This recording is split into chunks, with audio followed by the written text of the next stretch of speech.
Chapter 5 Meeting of Nanda and Vasudeva.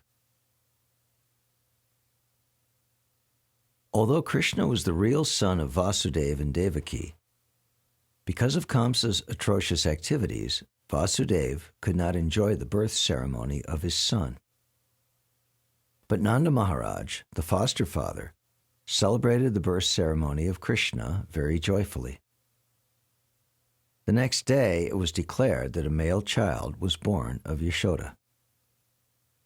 According to Vedic custom, Nanda Maharaj called for learned astrologers and Brahmins to perform the birth ceremony.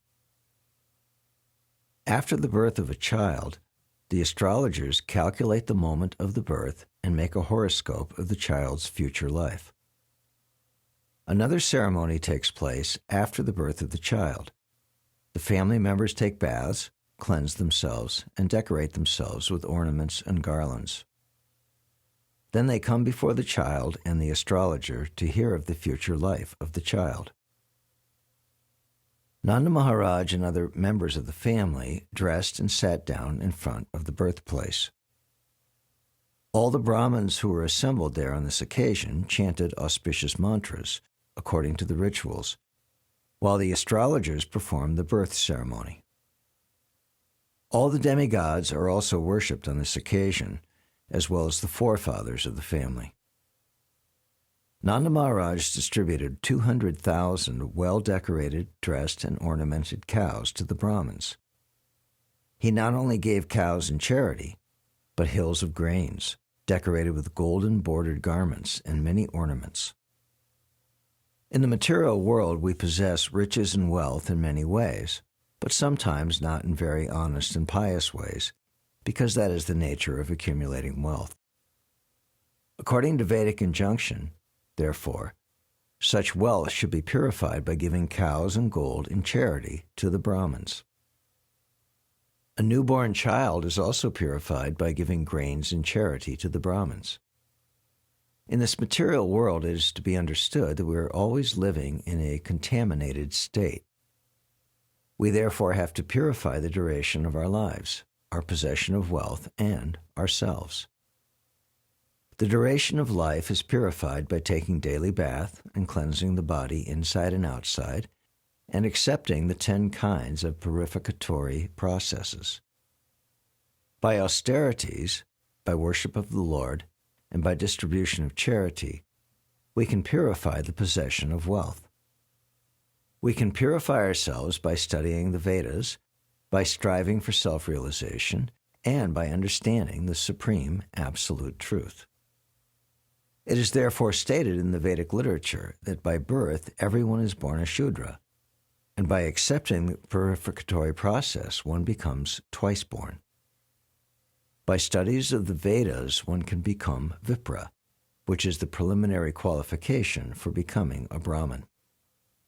When one understands the absolute truth and perfection, he is called a Brahmin.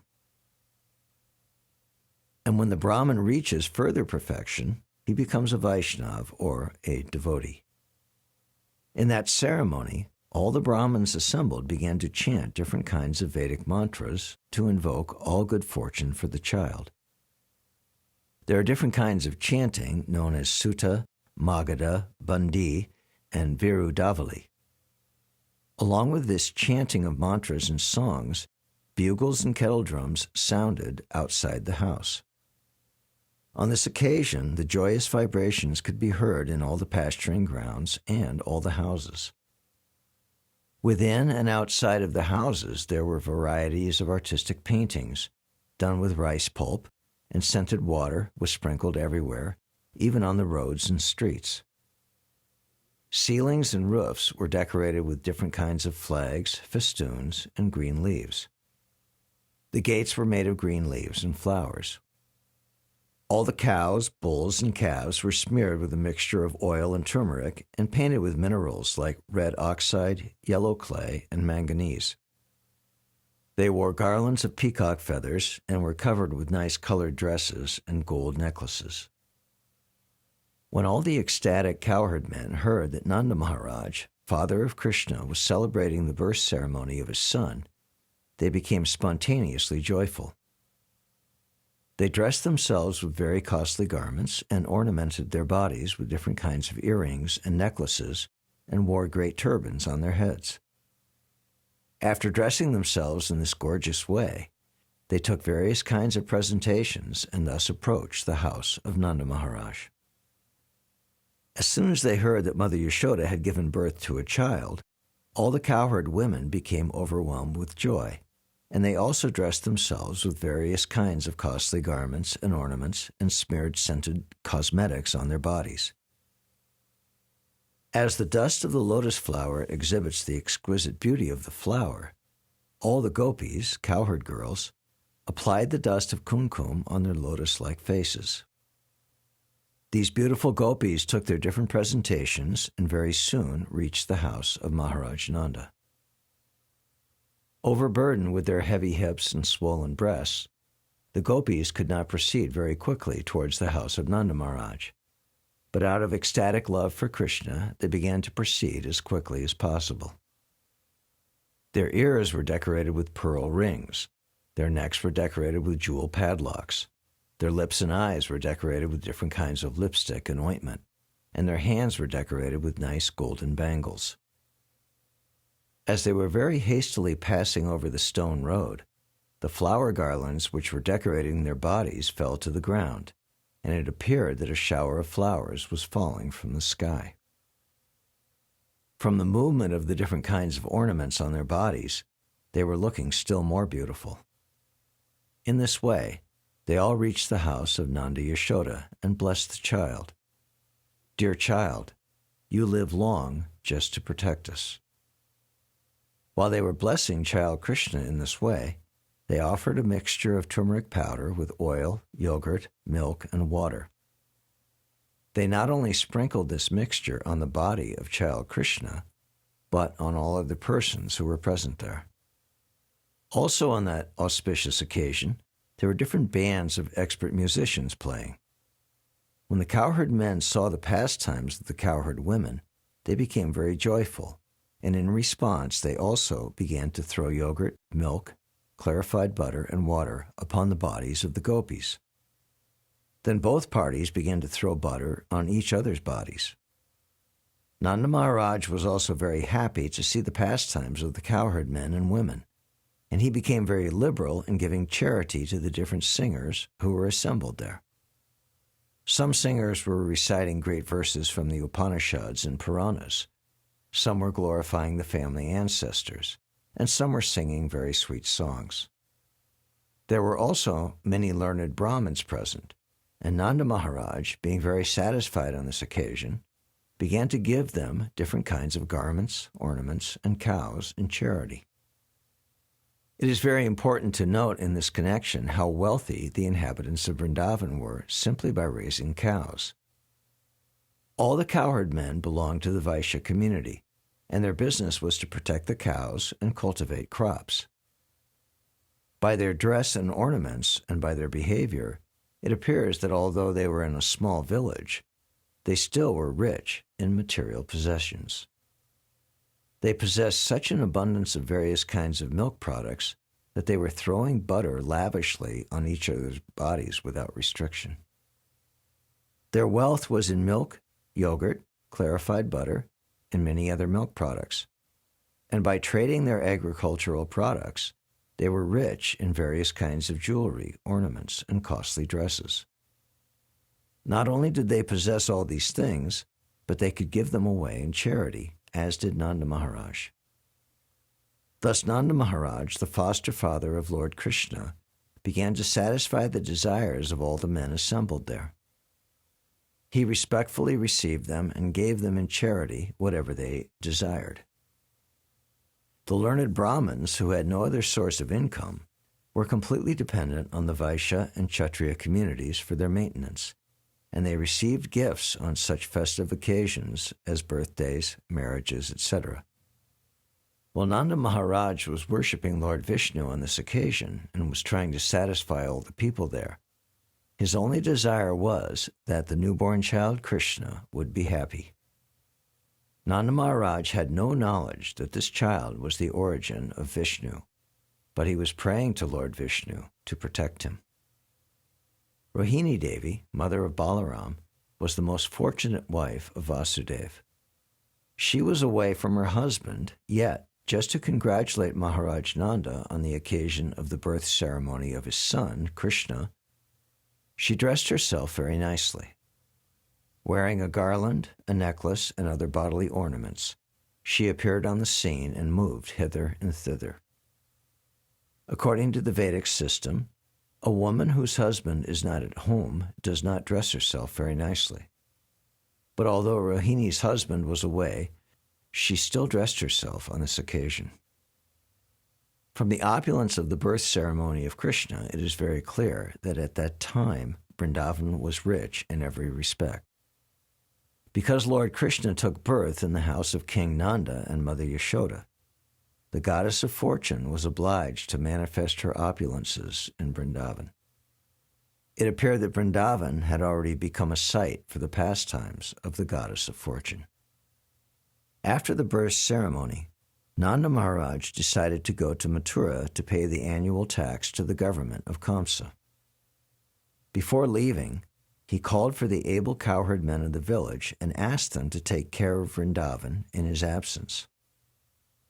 When Nanda Maharaj arrived in Mathura, Vasudeva got the news and was very eager to congratulate his friend. He immediately went to the place where Nanda Maharaj was staying. When Vasudeva saw Nanda, he felt that he had regained his life. Nanda, overwhelmed with joy, immediately stood up and embraced Vasudeva. Vasudeva was received very warmly and offered a nice place to sit.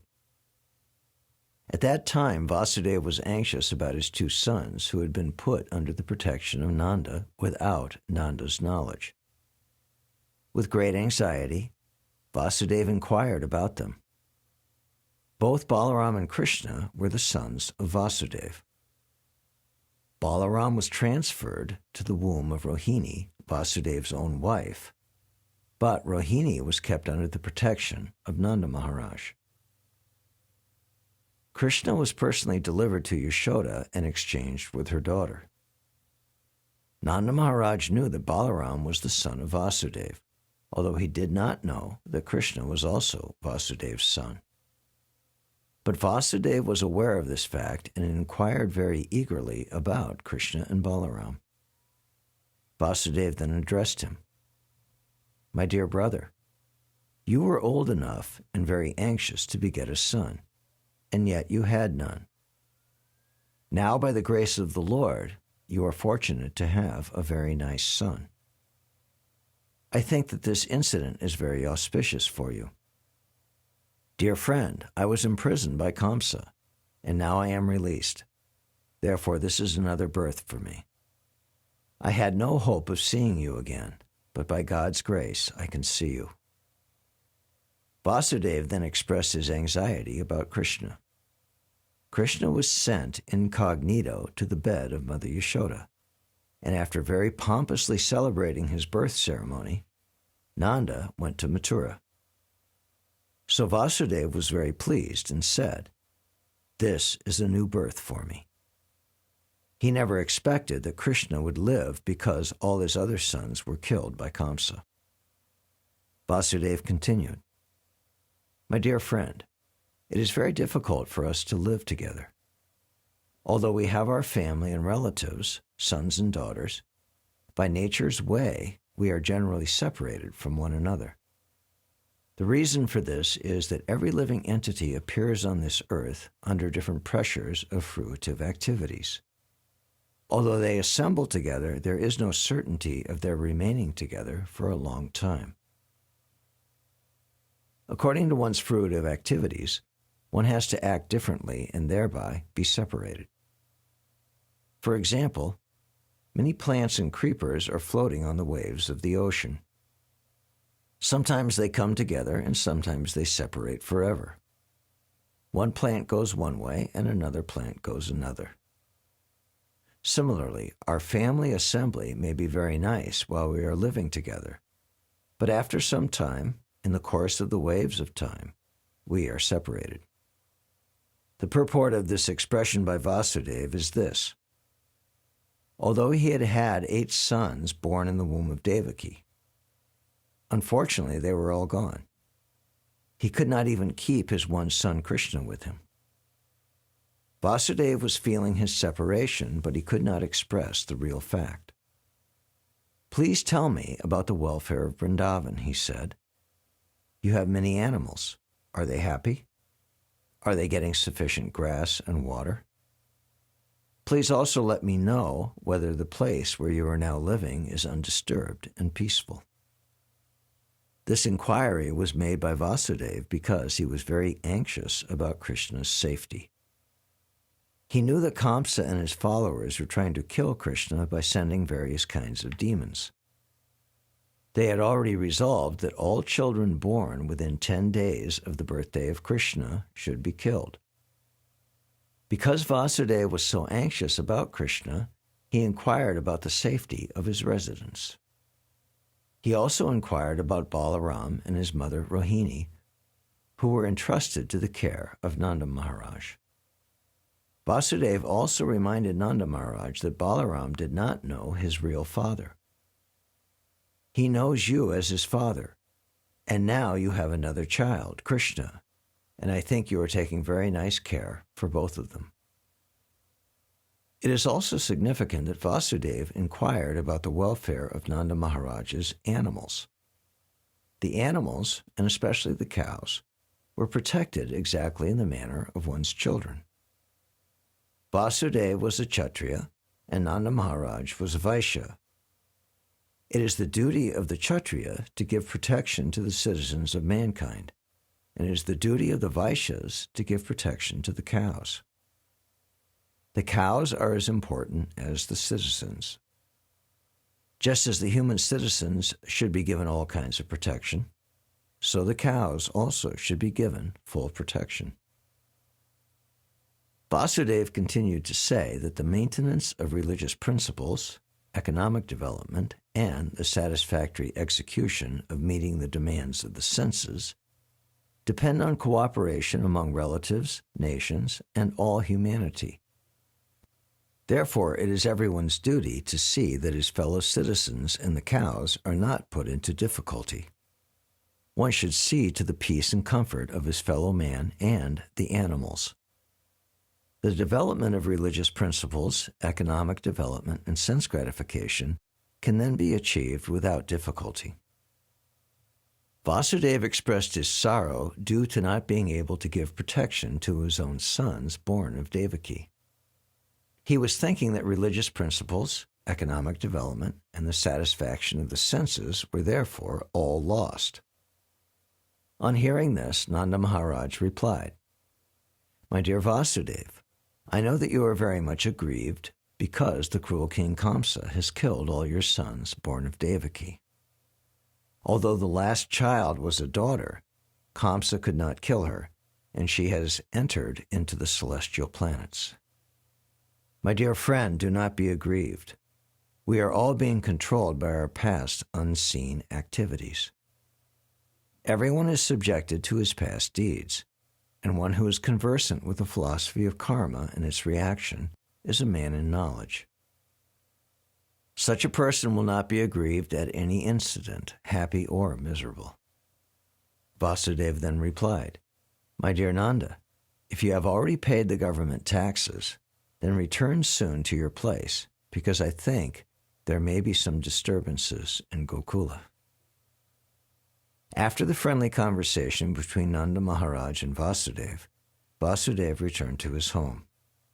The cowherd men, headed by Nanda Maharaj, who had come to Mathura to pay their taxes, also returned.